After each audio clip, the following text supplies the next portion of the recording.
السلام عليكم ورحمة الله وبركاته. ما tahay qof buuran oo doonaya inuu socodtayo? Dabcan haa. Halka waxaan ku haynaa video gaaban oo ka hadlaya qaabka socodtayn lahayd. Waa isaga dhigi lahayd qof dhuuban oo aan cayilnayn. Fadlan ila daawo. Waad mahadsantahay. Markood waxaad soo qaadanaysaa xabad liin dhanaan oo nadiif ah. baad soo qaadanaysaa liin dhanaantina caadiga ah.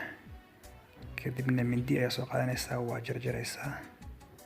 si fiican aad u jarjaraysaa ilaa aad ka dhigto qurbyo yar yar ah. markaad jarjartid waxaad kaloo soo qaadanaysaa shay waad ku ridaysaa. waxa xiga markaa aad soo qaadanaysaa iyadana xabad toona. xabadii liinta ahayd oo aad jarjartay baa misna waxaad ku sii daraysaa xabad toona oo iyana si fiican aad u jarjartay. waad isku daraysaa. kadibna digsi ayaa soo qaadaysaa. digsiga soo qaaday ayaad ku ridaysaa labadaba.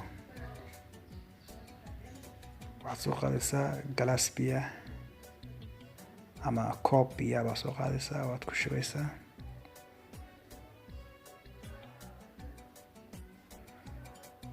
kadibna waxaad saaraysaa dabka ayaa saaraysaa.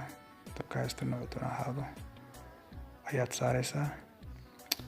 waxaad ka karinaysaa ilaa 10 daqiiqo ayaad dabka u daynaysaa goortay isku karkarto.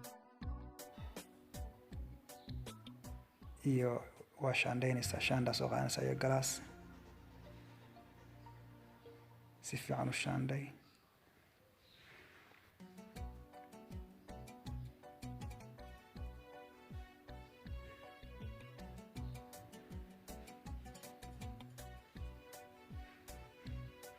hadeer galaaskii ayaa ku buuxsamay ama koobkii.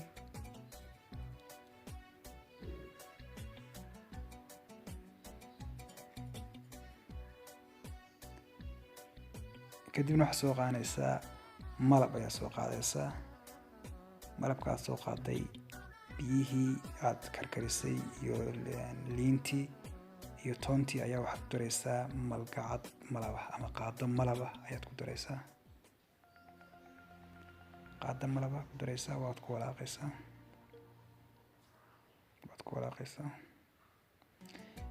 inta haddaa wiig wado isbedel ayaad isku arkaysaa insha allahu tacaala. wasalaamu calaykum.